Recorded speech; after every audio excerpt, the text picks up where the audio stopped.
ఊహించినట్టుగానే సిట్ను కిట్టాడుకుంటున్నాడు కేటీఆర్. అట్నుంచి కాదు ఇట్నుంచే ప్రశ్నల బాణాలు దూసుకెళ్తున్నాయి. గాంధీవధారి ప్రశ్నల పరంపరకు సిట్ టీం చిత్తు అవుతోంది. ఫోన్ ట్యాపింగ్ పై సిట్ అధికారులకు కేటీఆర్ సూటి ప్రశ్నలు సంధిస్తున్నారు. ఒక్కో ప్రశ్న పాశుపతాస్త్రంలా వచ్చి మీద పడుతుంటే ఏసీ రూముల్లో కూడా సిట్ ఆఫీసర్లకు చెమటలు కారిపోతున్నాయట. పైనుంచి రాసిచ్చిన క్వశ్చన్ పేపర్ పట్టుకొచ్చిన సిట్ బృందానికి ఊహించని రీతిలో కేటీఆర్ నుంచి ఎదురు ప్రశ్నలు రాకెట్లా దూసుకొస్తుంటే నేల చూపులు చూడటం తప్ప ఇంకెలాంటి ఎక్స్ప్రెషన్స్ లేవట సిట్ టీంకు.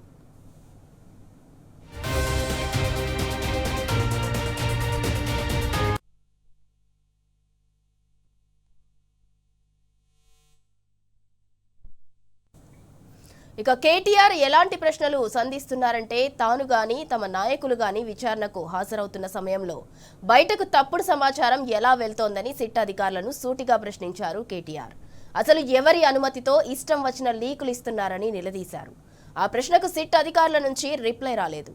ఇక విచారణ గదిలో జరగని విషయాలు కూడా మీడియా స్టూడియోలకు చేరుతున్నాయంటే ఇది వ్యవస్థ వైఫల్యమా లేక ఉద్దేశపూర్వక కుట్రనా అని మరో ప్రశ్న విసిరారు కేటీఆర్. దానికి సిట్ అధికారులది మౌనరాగమే. సిట్ ఎంక్వైరీ అంటే చట్టబద్ధ ప్రక్రియ. ఇలాంటి చీప్ లీకులు అంటే ప్రజలను తప్పుదోవ పట్టించే ప్రయత్నమే అంటూ కేటీఆర్ నిప్పులు చెరిగారు.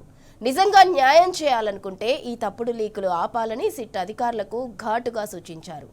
రాజకీయ ప్రతీకారం కోసం ఇలాంటి చర్యలు తలపెడితే ప్రజలు గట్టిగా సమాధానం చెప్తారని వారిని హెచ్చరించారు. పోలీసులంటే ప్రభుత్వానికి కాదు రాజ్యాంగానికి విధేయులన్న విషయం గుర్తుంచుకోవాలని సిట్ అధికారులకు కేటీఆర్ సూటిగా చెప్పినట్లు తెలుస్తోంది. ఎట్లుంటది మరి ఫైర్ బ్రాండ్తో పెట్టుకుంటే? కొరివితో తలగొక్కోవటం అంటే ఇదే. నిప్పుతో నేషనల్ గేమ్ ఆడటమన్నా ఇదే. వింటున్నావా తొండల్ రెడ్డి? వినబడుతుందిలే ఈ రీసౌండ్ దావోస్ దాకా.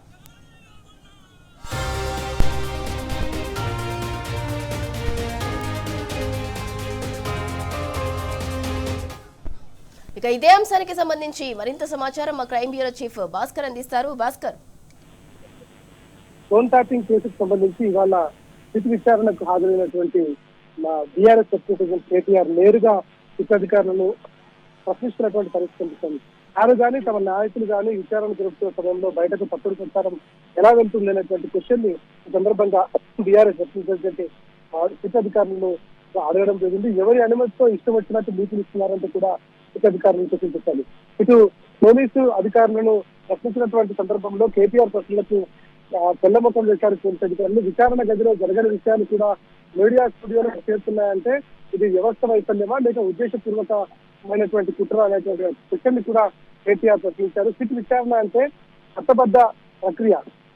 ఇలాంటి చీప్ లీకులు అంటే ప్రజలను తప్పుదో పట్టించే ప్రయత్నం అంటూ కేటీఆర్ మండిపడ్డ. నిజంగా న్యాయం చేయాలనుకుంటే ఈ తప్పుడు లీకులు అన్ని కూడా వెంటనే ఆపివేసి రాజకీయ ప్రతీకారం కోసం ఇలాంటి చర్యలు తలపడితే ప్రజలు తగిన సమాధానం చెప్తారని కూడా ఆయన చెప్పడం జరిగింది. పోలీసులు ప్రభుత్వానికి కాదు రాజ్యాంగానికి విధేయులని గుర్తుంచుకోవాలనేటువంటిది కూడా పోలీసులకు హెచ్చరించడం జరిగింది. ఇక ఈ మొత్తం వ్యవహారంపై గతంలో కూడా ఆయన అనేక సందర్భాల్లో చెప్తే తనకు ఎలాంటి సంబంధం లేకపోయినా కూడా కావాలని ఇబ్బంది పెట్టే విధంగా, కావాలని తన ప్రతిష్టను దిగజార్చే విధంగా ఇవాళ పోలీసు అధికారులు సిట్ పేరుతో తనను ఇబ్బందులు గురి చేస్తున్నట్టు చెప్పడం జరిగింది. ఇక సిట్ కార్యాలయం వద్ద బీఆర్ఎస్ నాయకులతో పోలీసులు తీవ్ర స్థాయిలో వాగ్వాదాన్ని కొనసాగుతున్నటువంటి కనిపిస్తోంది.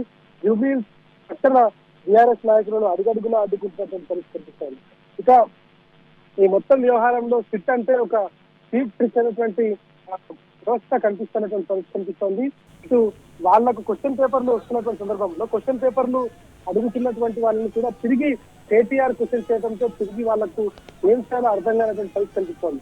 గాంధీవధారి ప్రశ్నల పరంపరకు మొత్తం చిత్తు అయినటువంటి పరిస్థితి కనిపిస్తోంది. ఫోన్ ట్యాపింగ్ పై సిట్ అధికారులకు కేటీఆర్ రివర్స్ గా క్వశ్చన్స్ అడుగుతున్నటువంటి పరిస్థితి. ఎక్కువ ప్రశ్న పాఠశాలలో వచ్చి మీద పడుతుంటే సిట్ అధికారులు ఏం చేయాలో తెలియక ఏసీ రూముల్లో కూడా సిట్ అధికారులకు ముచ్చెమటలు పడుతున్నటువంటి పరిస్థితి కనిపిస్తా ఉంది. పై నుంచి రాసిస్తున్నటువంటి క్వశ్చన్ పేపర్ ను పట్టుకొచ్చి సిట్ బృందం విచారణ మొదలవగానే ఊహించని రీతిలో కేటీఆర్ నుంచి సిట్ ఎదురు ప్రశ్నలు రావడంతో ఒక్కసారిగా నెల్లముఖం ఇచ్చినటువంటి పరిస్థితి కనిపిస్తుంది.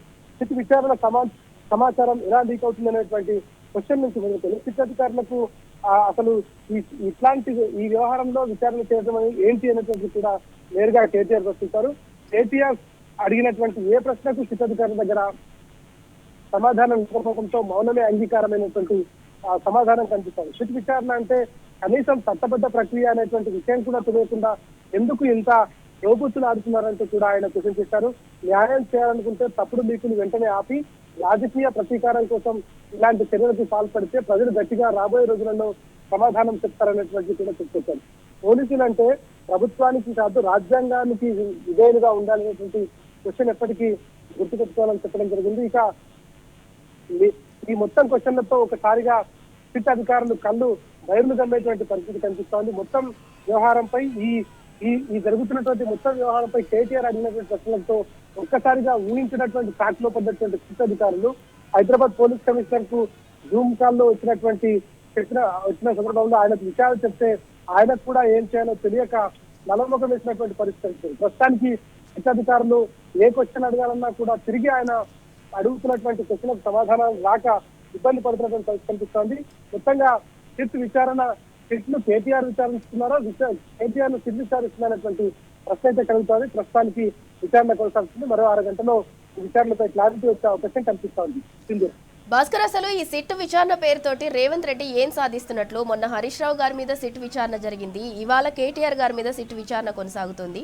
రేవంత్ రెడ్డి అంటే ఓవరాల్ గా సిట్ విచారణ పేరుతోటి ప్రతిపక్ష నాయకులని వేధిస్తున్నారు. ఏం సాధిస్తున్నట్లు?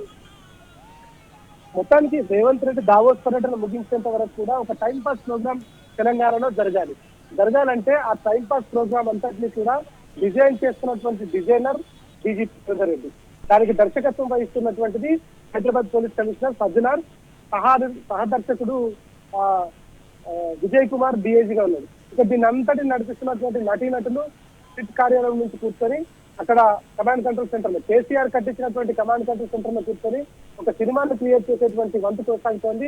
దావోస్ లో ఉన్నటువంటి వాళ్ళ దాదాపు దాసోహమైనటువంటి పరిస్థితి పోలీసు వ్యవహారం కలుగుతుంది.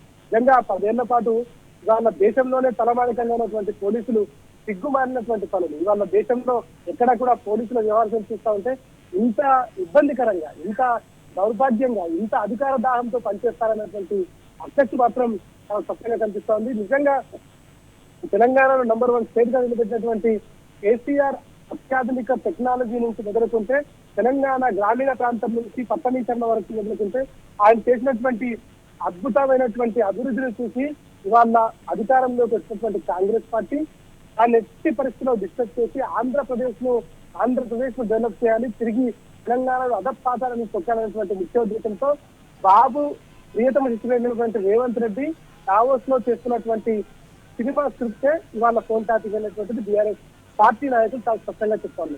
దీంట్లో ఎక్కడా అతిశయోక్తి లేదు, అద్దుకు మించినటువంటి మాటలు లేవు, జరుగుతున్నది మాత్రమే చెప్తున్నాం.